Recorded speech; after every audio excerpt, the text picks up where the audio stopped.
Se servirem a Cristo com essa atitude, agradarão a Deus e também receberão a aprovação das pessoas.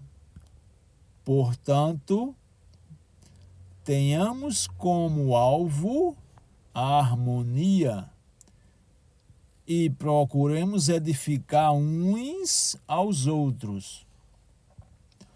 Não destruam a obra de Deus por causa da comida, embora todos os alimentos sejam aceitáveis. É errado comer algo que leva alguém a tropeçar.